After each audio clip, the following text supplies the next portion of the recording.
दोस्तों, देश किस खौफनाक दौर से गुजर रहा है आपको इस वीडियो में पता चलेगा। जो खबर मैं आपको बताने जा रही हूं ना, सुनकर समझकर आपको समझ में आएगा कि सुप्रीम कोर्ट पर किस तरह का दबाव सरकार डाल रही है।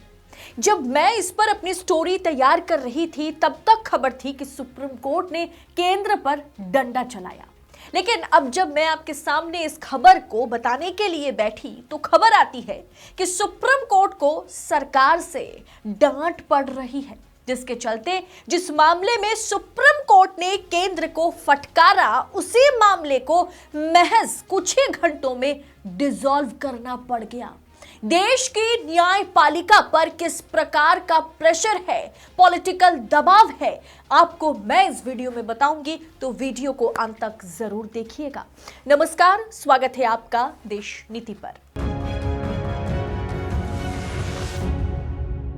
देश नीति, केवल सच्ची और पक्की खबरें। दोस्तों, सुप्रीम कोर्ट ने ना ये ईडी का जो खेल है वो सुप्रीम कोर्ट को समझ में आ गया था। अब एकमात्र सुप्रीम कोर्ट ही है जो सरकार को लाइन पर ला सकता है, लेकिन रोज रोज सुप्रीम कोर्ट से फटकार सुनने के बाद भी सरकार जो है वो सुधरती नहीं है। कल ही यानी कि 22 नवंबर को सुप्रीम कोर्ट ने ईडी की जिस तरह से सरकार ने शक्तियां बढ़ाई है ईडी की, वो जायज है या नहीं। PMLA, provision of money laundering act, जिसके तहत ईडी कार्रवाई करती है, वो वैध है या अवैध है। सरकार ने इस याचिका को खारिज करने की सरकार की मांग को तुरंत जो है कि जब कोर्ट के पास, सुप्रीम कोर्ट के पास ये मामला पहुंचता है, सरकार इसे खारिज करने की मांग करती है, तो तुरंत जज ने कह दिया कि नहीं, हम आपकी इस याचिका को खारिज करते हैं। और उन्होंने कहा, जज ने कहा कि ईडी की शक्तियों की जांच सुप्रीम कोर्ट करेगा कि आखिर ईडी को इतनी पावर क्यों दी गई। लेकिन रातों रात सरकार ने इस मामले को ना दोस्तों डिसॉल्व करवा दिया, यानी दफा रफा करवा दिया। आज 23 नवंबर को इस पर जब सुनवाई हो रही थी, तो सुनवाई करते वक्त जस्टिस एस के कौल ने कहा कि भारी मन से इस बेंच को भंग कर रहा हूं। लाइव लॉ रिपोर्ट के अनुसार सुप्रीम कोर्ट ने गुरुवार यानी 23 नवंबर को अपने विजय मदनलाल चौधरी फैसले पर पुनर्विचार की मांग करने वाले आवेदनों के एक समूह पर विचार करने के लिए गठित पीठ को भंग कर दिया, जिसने प्रवर्तन निर्देशालय यानी ईडी की शक्तियों को बरकरार रखा था। केंद्र सरकार द्वारा और समय मांगे जाने के बाद न्यायमूर्ति संजय किशन कौल, न्यायमूर्ति संजीव खन्ना और न्यायमूर्ति बेला एम त्रिवेदी की विशेष संवेदनशील पीठ ने अगले महीने न्यायमूर्ति कौल की जो रिटायरमेंट है उसके मद्देनजर इस सुनवाई को टालने का फैसला किया। पीठ ने भारत के प्रमुख न्यायाधीश से इस मामले की सुनवाई के लिए एक और पीठ गठित करने का अनुरोध किया। अगली पोस्टिंग 2 महीने बाद होगी, यानी जस्टिस जो कौल है, जो हमेशा बेबाक होकर के अपना फैसला सुनाते हैं बिना ये सोचे कि सरकार या विपक्ष क्या सोचेगा। लेकिन ये जब सुनवाई के दौरान सुप्रीम कोर्ट ने महज एक दिन पहले जस्टिस किशन कौल ने ये साफ कर दिया था कि नहीं, इस पर हम सुनवाई करेंगे, सुनवाई जरूरी है, क्योंकि ईडी की पारदर्शिता सवालों के घेरे में है, इसलिए हम आपकी याचिका को, यानी उन्होंने सरकार की याचिका को खारिज करते हुए कहा था कि हम ईडी की शक्तियां क्यों बढ़ाई गई, क्या यह वैध है या अवैध है, इस पर हम जांच करेंगे। लेकिन रात में ऐसा क्या हो गया, सुप्रीम कोर्ट से सरकार ने समय मांगा और जस्टिस किशन कौल ने यह कहा कि एकदम भरे मन से, भरे दिल से मैं इस जो पीठ है इसे भंग करने पर मजबूर हो गया हूं, जबकि उनकी जो रिटायरमेंट है वो उसके लिए अभी भी वक्त है और उससे पहले ये सुनवाई हो सकती थी। दोस्तों, पूरा केस क्या है, पूरा मामला क्या है, वो भी जान लीजिए। ईडी मोदी के लिए तरकश का वो तीर है जिससे वो हर किसी को मात देने की कोशिश में लगे हुए हैं। Provision of money laundering act, जिसके तहत ईडी कार्रवाई करती है, ये 2005 में कांग्रेस की सरकार ही लेकर आई थी। लेकिन धीरे धीरे ईडी की शक्तियां बढ़ाई जाने लगी। कैसे बढ़ाई गई वो आगे मैं बताऊंगी, लेकिन पहले बता देती हूं कि सुप्रीम कोर्ट में क्या कुछ हुआ। 22 नवंबर को, जिसके बाद एकदम से 23 नवंबर को इस बेंच को ही भंग करना पड़ गया। क्या 22 नवंबर को जब सुप्रीम कोर्ट के 3 जज वाली पीठ ये फैसला सुनाया था, जब सरकार को फटकारा था और कहा था नहीं हम आपकी मांग को खारिज करते हैं और हम इस पर सुनवाई करेंगे, क्या तब उन्हें मालूम नहीं था कि अगले महीने जस्टिस किसान कोल की जो है रिटायरमेंट है? सुप्रीम कोर्ट में provision of money laundering act के तहत ईडी की शक्तियों को लेकर के कई याचिकाएं यहां पर दाखिल की गई थी। सुप्रीम कोर्ट ने बड़ा कदम उठाते हुए कहा था कि ईडी की शक्तियों की समीक्षा हम जारी रखेंगे। सुप्रीम कोर्ट ने केंद्र की मांग को एकदम से ठुकरा दिया था। ईडी की गिरफ्तारी, तलाशी, जब्ती, इकबालिया बयानों के प्रावधानों को सबूत मानने की समीक्षा सुप्रीम कोर्ट ने कहा था हम करेंगे। 80 याचिकाकर्ताओं के पिटीशन पर सुप्रीम कोर्ट सुनवाई कर रहा था। याचिकाकर्ताओं ने आरोप लगाया था कि ईडी एक बेलगाम घोड़ा बन गया है। कपिल सिब्बल ने कहा था, वरिष्ठ वकील सुप्रीम कोर्ट के कपिल सिब्बल ने कहा कि अधिनियम के कठोर प्रावधान कानून के शासन के खिलाफ है और एक आरोपी के मौलिक अधिकारों का उल्लंघन है ये जो provision of money laundering act है, क्योंकि उन्हें बिना कारण जाने बुलाया जाना और गिरफ्तार किया जा सकता है। इस कानून के मुताबिक यह उन्हें सुरक्षा के संवैधानिक अधिकार से वंचित कर सकता है।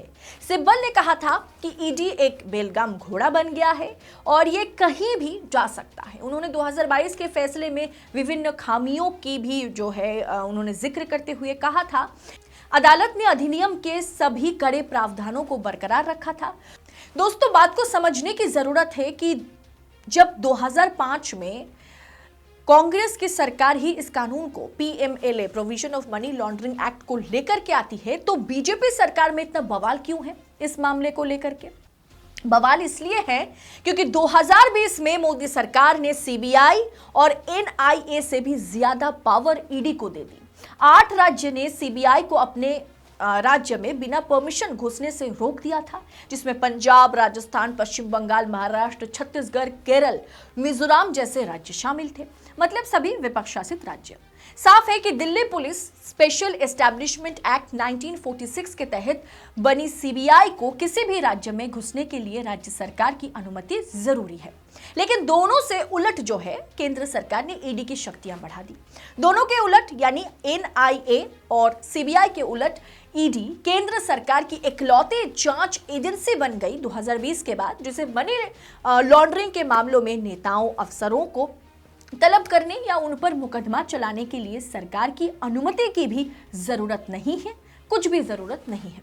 ईडी छापा भी मार सकती है, प्रॉपर्टी भी जब्त कर सकती है। हालांकि अगर प्रॉपर्टी इस्तेमाल में है, जैसे मकान या कोई होटल, उसे खाली नहीं कराया जा सकता। मनी लॉन्ड्रिंग एक्ट में जो है कि ईडी जिसे गिरफ्तार करती है उसे जमानत मिलना भी बेहद मुश्किल होता है और वो किसी की भी प्रॉपर्टी जो है खाली करा सकती है यूं चुटकी में।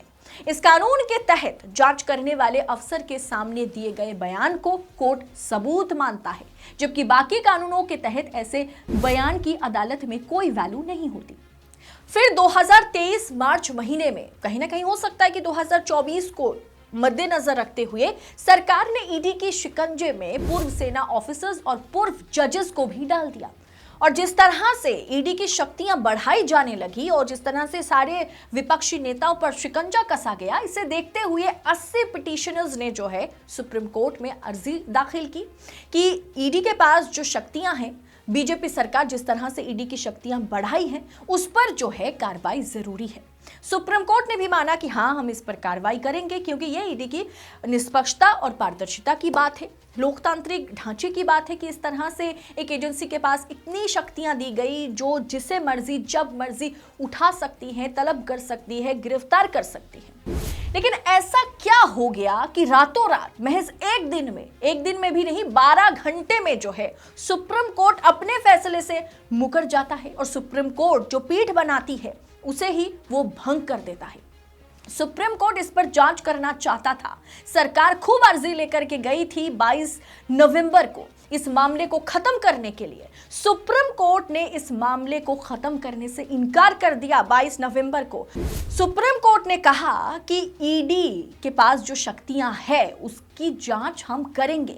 ऐसा क्या हो गया कि 23 नवंबर को एकदम फजूल, कहीं ना कहीं आप कह सकते हैं कि अगले महीने जस्टिस किशन कौल की रिटायरमेंट है, इसे सोचते हुए, इसे मद्देनजर रखते हुए महज 12 घंटे बाद ही इस मामले को डिसॉल्व किया गया, इस पीठ को डिसॉल्व कर दिया गया। सवाल तो उठेगा ही कि क्या सरकार सुप्रीम कोर्ट पर, सुप्रीम कोर्ट के तमाम जजेस पर, संवैधानिक पीठ पर कहीं ना कहीं दबाव बनाने की कोशिश कर रही है सरकार, क्योंकि सरकार को ईडी को हर हाल में बचाना है, ईडी को अपने हाथ में सरकार रखना चाहती है। लेकिन जो हम सोच रहे थे कि खेल बिगड़ जाएगा, क्योंकि सुप्रीम कोर्ट को मालूम चल चुका है कि देश में क्या चल रहा है। पिछली वीडियो में ही मैंने आपको बताया था ना कि ईडी किस तरह से भूपेश बघेल के खिलाफ एक परिकल्पित, सुनियोजित साजिश रची थी।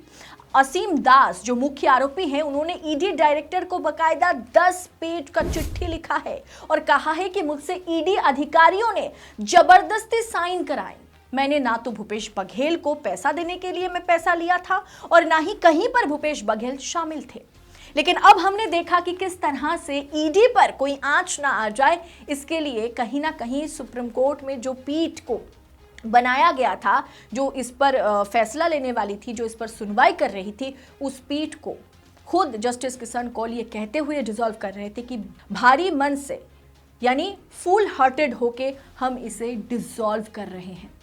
तो दोस्तों, अब सवाल रहेगा ही कि क्या सुप्रीम कोर्ट पर सरकार दबाव बना रही है, क्या अपने पक्ष में फैसला आए, इसके लिए सुप्रीम कोर्ट के जजेस पर कहीं ना कहीं प्रेशर है, क्या ईडी को बचाने के लिए अब सुप्रीम कोर्ट के फैसले को भी सरकार पलटने की कोशिश कर रही है? ये सवाल मैं आपके लिए छोड़ करके जाती हूं, आप जवाब कमेंट बॉक्स में दीजिएगा। अगर ये वीडियो आपको सही लगी, पसंद आई, तो वीडियो को आगे फॉरवर्ड करें, शेयर करें, क्योंकि सच्चाई जानने का हक हर किसी को है। इसीलिए देशनीति बेबाक और बेखौफ होकर आप तक ऐसी खबरें पूरी पड़ताल के साथ पहुंचाने का काम करता है। बहुत बहुत शुक्रिया। जय हिंद, जय भारत।